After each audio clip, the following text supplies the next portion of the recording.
A'udzubillahi minasyaitonirrajim. Bismillahirrahmanirrahim. Raditu billahi robba wa bil islami dina wa bi Muhammadin nabiyya wa rasula. Rabbi zidni ilma warzuqni fama. Amin ya rabbal alamin.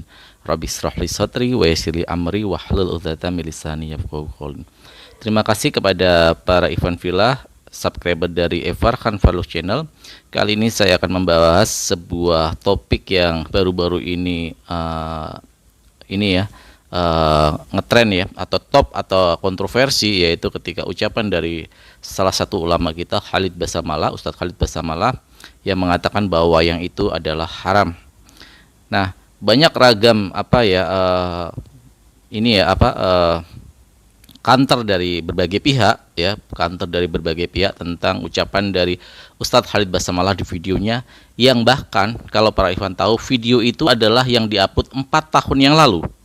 Ya, yang diupload 4 tahun yang lalu, dan herannya saat ini kembali ada yang memotong video ini dan diviralkan. Jelas ada motif tertentu dari orang yang menyebarkan video tersebut. Ya, sebenarnya tidak ada yang baru dari kasus tentang wayang haram. Dari dulu juga sudah banyak hal-hal begitu, seperti musik haram, celana bagi wanita haram, nulis novel haram, ini haram, itu sudah banyak sekali dari zaman dulu. Ya, kita harus memahami, siapapun memang bisa meyakini apapun. Dari perbedaan pendapat sah-sah saja, monggo gitu loh. Artinya mereka bebas untuk memberikan sebuah pendapat, ya. Lebih-lebih jika dia meyakini itu adalah perintah agamanya. Masa kita mau marah? Apalagi itu dilakukan di ruangan terbatas dari sisi internal ya, terbatas kalangan internal.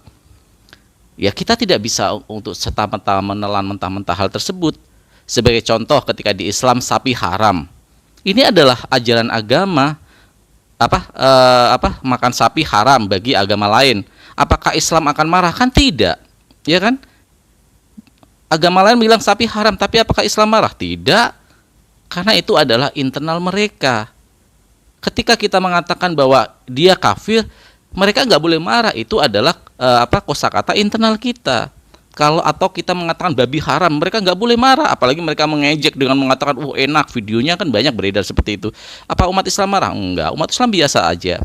Nah, video dari Ustadz Khalid Basamallah ini kok sepertinya ada tendensi yang lain. Kenapa diviralkan ini? Apalagi impactnya sangat luar biasa. Mungkin banyak yang sudah menonton video Ustadz Khalid Basamallah dijadikan tokoh wayang dan dipukuli. Di cerita itu dipukuli. Jelas ini sangat tidak dewasa dalam menyikapi. Nah, kajian sebatas itu adalah tidak sebuah pemaksaan, apalagi dilakukan di kalangan terbatas, itu sah-sah saja. Ya. Apalagi di antara jamaahnya sendiri. Repot jika orang lain malah marah-marah, bahkan dari eksternal marah-marah, jika itu dikaitkan dalam sebuah ajaran agama disebarkan di jamaah secara internal. Hal ini yang memang selalu membuat sebuah kegaduhan karena mereka tidak menempatkan perspektif secara benar, ya, perspektif secara benar. Apalagi dengan membalas dengan hal-hal yang saya pikir adalah sesuatu yang konyol. Sebagai contoh, ketika ada artis yang melaporkan, saya tidak mau menyebut namanya, takut terjadi sebuah salah paham lagi, menjadi kontroversi lagi. Ada artis yang track recordnya jelas dia pernah tersangkut sebagai pengkonsumsi narkoba. Dia pernah konsumsi narkoba dan sekaligus pernah murtad dari agama Islam hanya demi sebuah cinta. Dan ini melaporkan Ustadz Khalid Basamallah. Dari track recordnya aja jelas kita sudah tahu orang seperti apa dia, ya.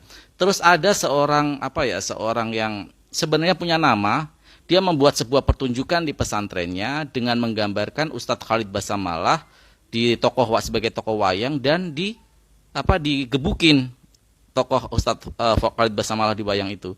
Ini kan jelas-jelas cara yang tidak dewasa kalau kita ini.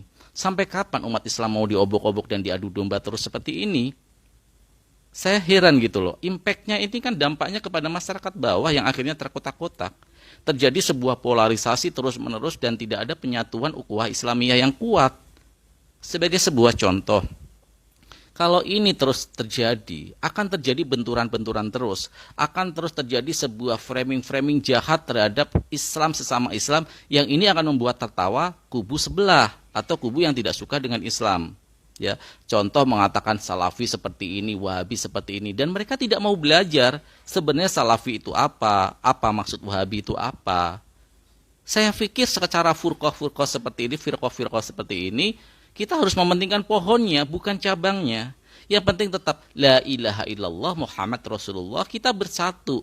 Bukan hadis Rasulullah SAW mengatakan, kita bagaikan satu tubuh sesama muslim. Jadi sangat mengherankan jika kita sebagai muslim terlalu bersikap reaktif apa yang dikatakan Ustadz Khalid Basamallah ini. Karena sudah hal yang wajar kalau itu adalah kajian menurut agama dan menurut pandangan dari apa yang dipelajari oleh Ustadz Khalid Basamallah. Kita semua tahu seperti apa. Nah, herannya di negeri yang kita cintai ini, urusan-urusan yang bersifat internal, urusan-urusan yang masih bersifat terbatas, bahkan Ustadz Khalid Basamallah di situ konteksnya adalah menjawab pertanyaan dari jemaatnya, digoreng-goreng, video yang sudah 4 tahun lalu dipotong, disebarluaskan sehingga terjadi sebuah kontroversi seperti ini. Harusnya kita sebagai umat Islam cerdas dalam menilai hal-hal seperti ini. Jangan ikut terpancing. Apalagi ada balasan dari kubu yang tidak suka dengan Ustadz Khalid Basamallah yang sayangnya beliau juga berasal dari Islam, membuat wayang seperti Ustadz Basamallah dan digebukin di cerita pewayangan itu. Itu sangat luar biasa menurut saya. Apa yang mau diambil dari hal itu?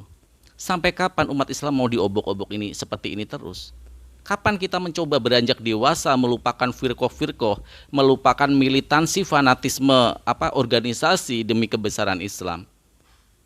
Luar biasa kalau kita terus seperti ini.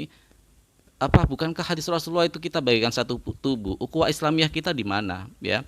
Yang kedua, yang anehnya di negeri yang kita ini, beda jika itu urusan korupsi, maling, nipu, dusta dan lain-lain. Lebih-lebih apa yang bersifat korupsi lah sampai saat ini, yang merugikan orang banyak. Nah, untuk yang begini adem ayem. Tidak ada yang mencoba mengangkat, tidak ada yang kubu mengatakan paling NKRI mengekspos ini, ya, mengekspos ini dan concern dengan penyelesaian hal seperti ini yang jelas-jelas merugikan. Korupsi bansos contohnya, korupsi bantuan bantuan pandemi Covid aja dikorupsi, ya. Ini kan sangat luar biasa menurut saya. Bagaimana urusan yang internal sebuah umat di bombardir dengan berita-berita yang luar biasa, bombastis sehingga menjadi sebuah viral dan melupakan hal-hal yang sangat fundamental untuk kesejahteraan negeri ini. Itu saja para ikhwan fillah. Saya berharap kita sebagai umat Islam, apalagi yang ada di netizen di debat lintas agama, kita selalu menginginkan umat Islam ini bersatu padu untuk menjawab semua fitnah dan subhat dari para misionaris, dan kita tetap memperkuat, ya, keimanan kita, keislaman kita, ukhuwah kita terhadap sesama muslim. Jangan pernah mau diadu domba. Jangan pernah mau dikotak-kotakan. Wal asri innal insana lafi khusrin illa illalladzina amanu wa amilus solihati wa tawassaw bil haqqi wa tawassaw bis sabr. Raditu billahi robba wa bil islami dina wa bi Muhammadin nabiyya wa rasula rabbi zidni ilma warzuqni fahma amin ya rabbal alamin. Wabil taufik wal hidayah. Wassalamualaikum warahmatullahi wabarakatuh.